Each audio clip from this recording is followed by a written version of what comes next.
Hello, in this lecture,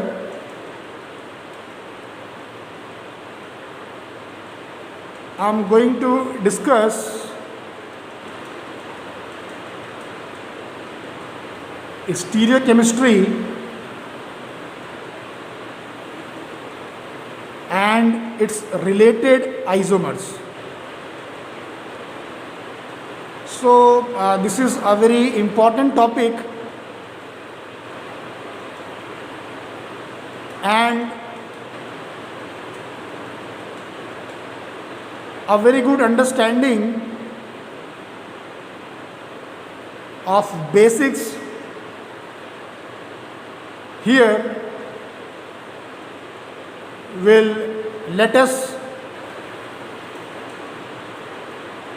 improve our further understanding of concepts and related reactions which I will discuss further. So let us continue our discussion and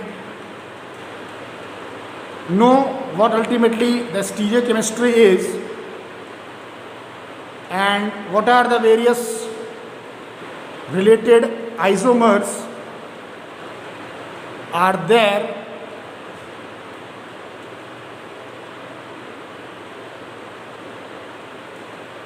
with respect to stereochemistry. So, very first, we do know what is the stereochemistry is.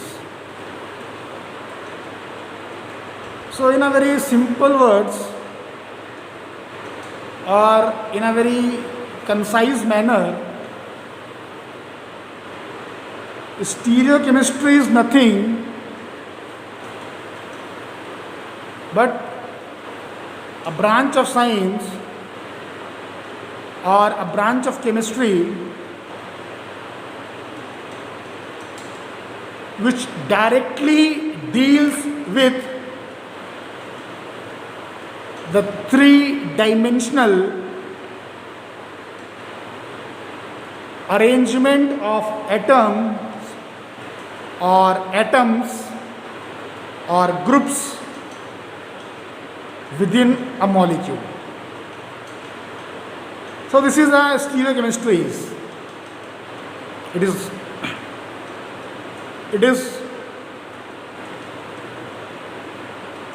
deals with nothing but how the different atoms or groups etc. are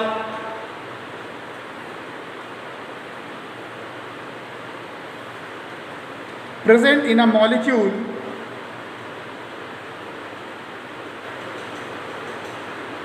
in a three-dimensional space. Now, most of the time,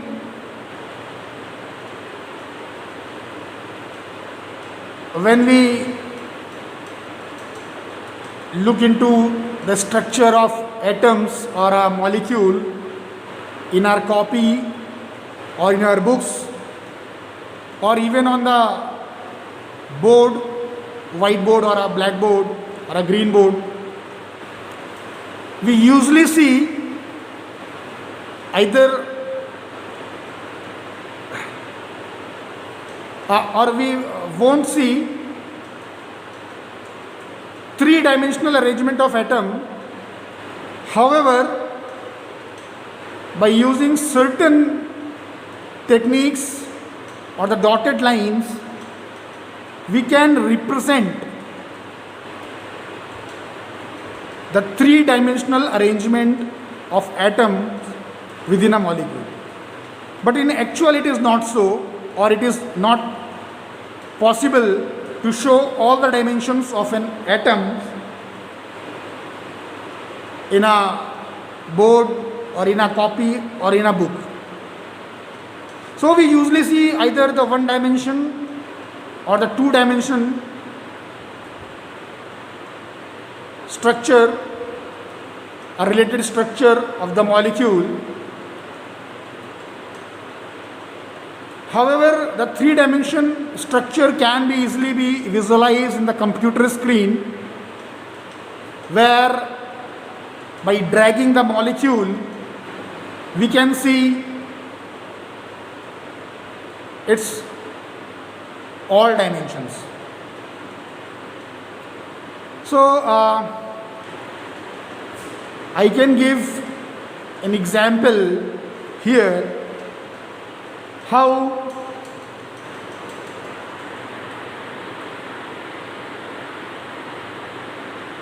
or why it is important to know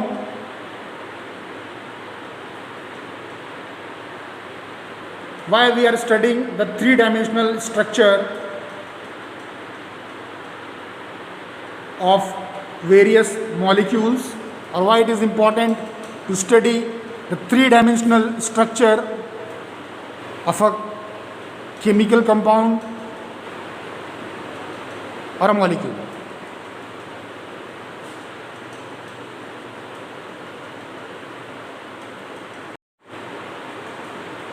So let us know why it is important to study the three-dimensional structure of a molecule, or why it is important to know in what aspect the various functional groups or atoms are ultimately be present in a molecule with respect to each other within the space. So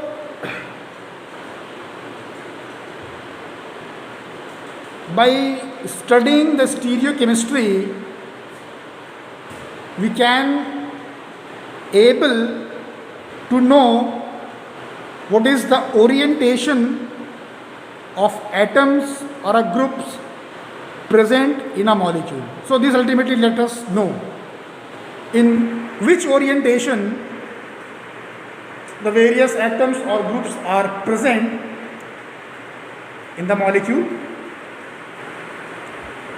Now once we are able to know the orientation of atoms or groups present in a molecule, we can anyhow know how this differential arrangement of atoms or groups within a molecule will help the molecule to interact with other molecules. So this is also one of the very important aspects to study the stereochemistry, and we can be ultimately know how these molecules can interact with each other according to the arrangement or the three-dimensional arrangement of various functionalities within its structure. Now one more thing, we can study the reaction and know how the reactions proceed. Now how we study the reaction, I here doesn't only means the outcome, but to study the reaction is means that whenever a reaction proceeds, there is a collision between the molecules,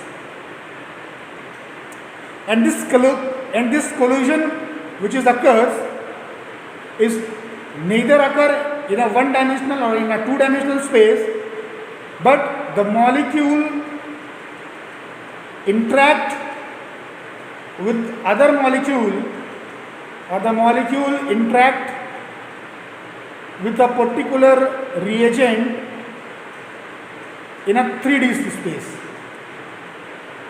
and accordingly how there is an arrangement of various functionalities, a particular set of reaction is anyhow we proceed in a specific manner. Now, as next,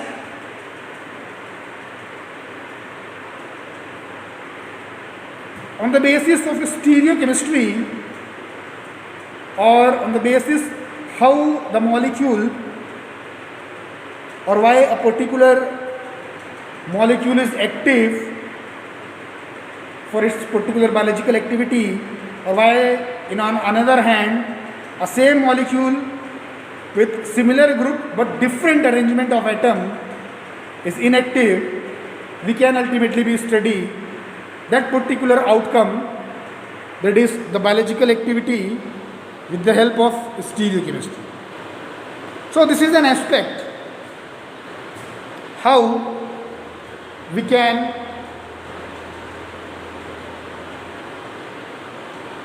or what ultimately the importance or what are the important aspect of studying the stereochemistry.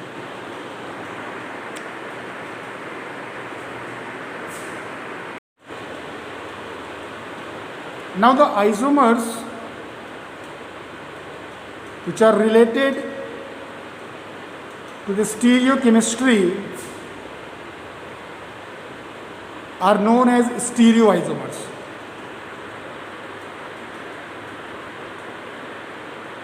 So stereoisomers have similar functional groups as well as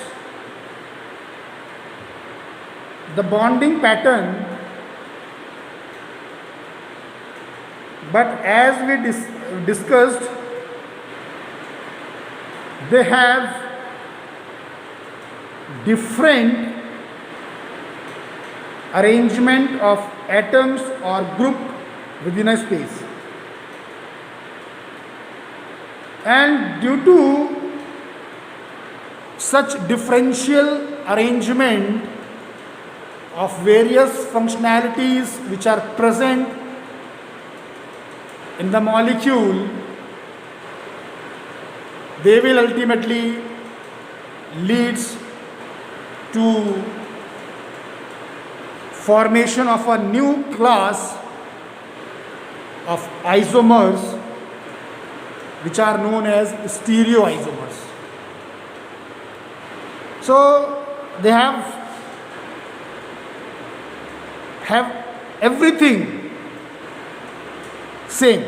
They have the same number of carbon, they have a same elemental composition, same carbon, same hydrogen, or they have same elemental composition, but among themselves these isomers are differ in aspect of their arrangement of atoms or groups within the space. To further, as there is a different arrangement of various atoms or groups,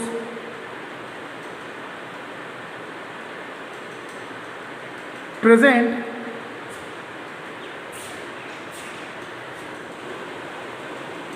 in these isomers,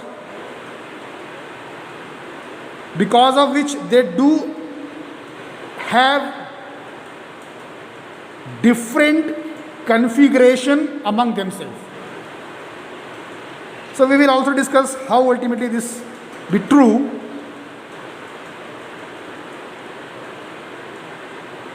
And once we discuss here how these stereoisomers can be classified.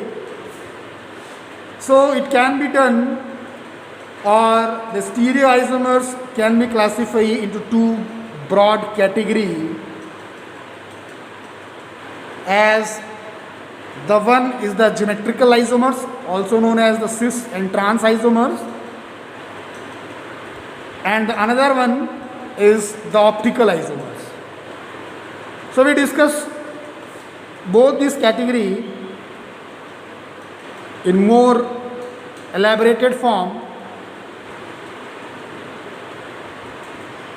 in the next lecture.